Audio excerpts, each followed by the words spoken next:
What's up, everybody? Kyle R. Truax back in the saddle once again for another edition of Golf TruAxioms.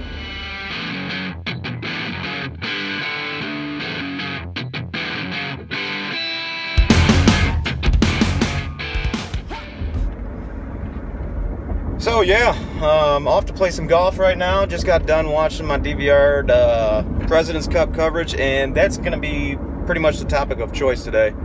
I don't really have a true axiom. I just wanted to kind of talk about the past couple days about the President's Cup.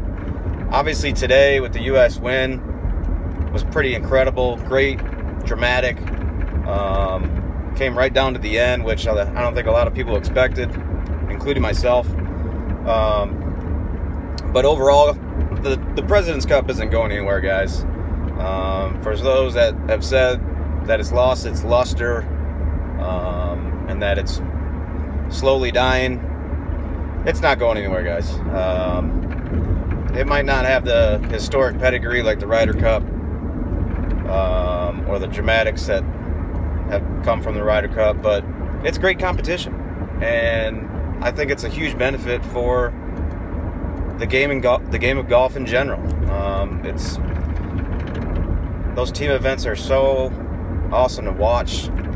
Match play is just so incredibly fun to watch as well. So much can happen strategy-wise. Great golf shots. Pressure is unbelievable. So, you know, this President's Cup, it really was great. I didn't watch all of it. The parts that I did watch, it wasn't the best golf, but the way these team competitions go, it doesn't matter if it's great golf. It's all about drama and excitement and creating that element of suspense, if you will.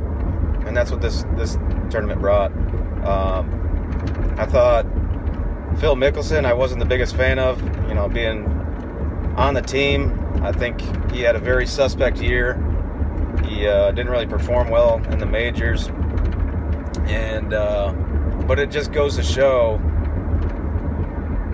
how much the other guys on the team appreciate his knowledge and experience, and whatever he says in the task force and what that's gone down, you can tell that he was really trying hard for this President's Cup, and that went a long way, it seems like.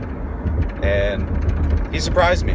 You know, he played inspired, played really good golf, and that was a really big plus. I'm not the biggest Phil Mickelson fan, but he got a thumbs up in my book for this one.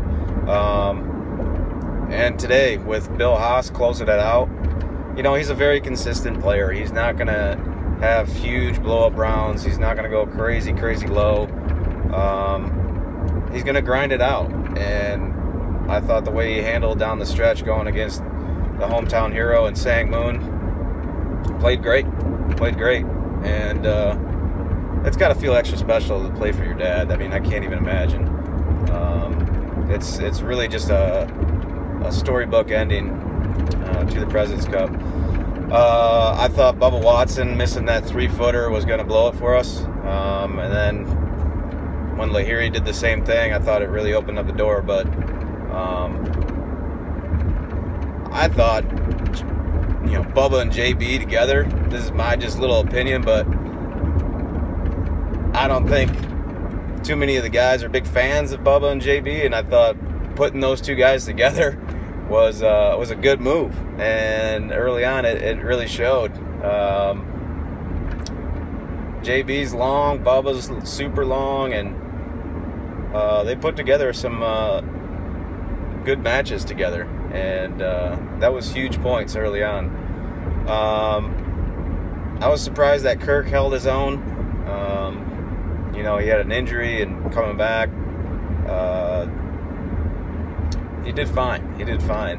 Cooch, he's just been inconsistent this year. He hasn't really been on. So I get. Who surprised me on the internationals was Louis. Louis played awesome. You know, I mean, how could you argue with that swing? I mean, just absolutely gorgeous swing. But him and Grace, I was not surprised by Grace. Grace is obviously their MVP. He's had an unbelievable year, especially in the majors. You know he can handle it on the big stage now. And so those guys played absolutely incredible. But overall, I mean, the President's Cup isn't going anywhere. I love these events. It's great for the game. And we're going to see a lot of President's Cups down the line. Now, as far as the course, being an architect junkie, if you follow me on Twitter, I've done a couple tweets about it. It really just goes to show how much money can buy. And Jack Nicklaus Golf Club of Korea, a lot of money was put into that place. It basically was nothing land, and Jack truly created something. And so on that point, he deserves a lot of credit. You know, that cannot be easy to do.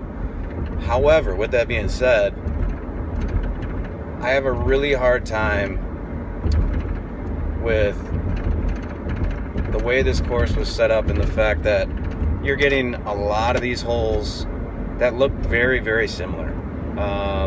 The bunkering was really cool and detailed. I like that. But once you do it all the time and it's all over the place, it just gets monotonous. And I thought the overuse of water was just simply a crutch to try to create dramatic holes and holes that could be penal, instead of just making some holes that had really interesting green complexes that had some character. And getting back to the bunkers, I'm tired of bunkers that you're able to see or that gives you sight lines. These bunkers on this course were basically put in spots for carry distances, or carry distance to play off of. There was no central hazards, hardly at all, where you really had to make a decision. It was just simply, all right, there's the bunker, hit it short, hit it long, left or right. It was just, there it is, here's your sight line, pros, and hit your stock range shot. And it's just incredibly boring. I thought the most interesting hole was the drivable par 4, 14th, I think it was. That was a cool hole. It really made the players think about, what kind of plays they want to do off the tee. Now, basically, everyone went for it except for a couple. And the green seemed, overall the green complexes were a little crazy, but that was the most interesting hole. But other than that, I mean, he did a lot with very little as far as the land's concerned, but I thought he could have done a lot more. The fake rocks just looked incredibly dumb. I mean, it just bothers me. But I mean, if you're given millions and millions of dollars, I mean, I don't see how you don't take those opportunities. So, but again, back with the bunkers, I just maybe it's because the courses that I grew up and play on regularly don't really have a ton of fairway bunkers, so you're basically getting your sight lines off of trees in the distance, even bunkers around the green, or it just takes experience to play these courses and figure it out yourself over time. But people always say, "Oh, the pros are just so good." Well, let's get some deception on these golf courses that they play by just creating less target lines for these guys. So anyway, I'm glad that President's Cup is announced that it's going back to Melbourne. Hopefully a great sandbox course like Victoria or Kingston Heath would be amazing. I know they already went to Royal Melbourne. Of course, that would be incredible as well, again, going back there, but I hope they go maybe to Kingston Heath. That place is just incredible. So it's not going anywhere, guys. It's going to be here for a long time, and I think it's only going to make the world of golf a better place and increase exposure and increase enjoyment in the game. So I've ran a little bit long here, but hopefully you stuck through it. That's my golf true axiom of the day. and we'll see you next time. See ya.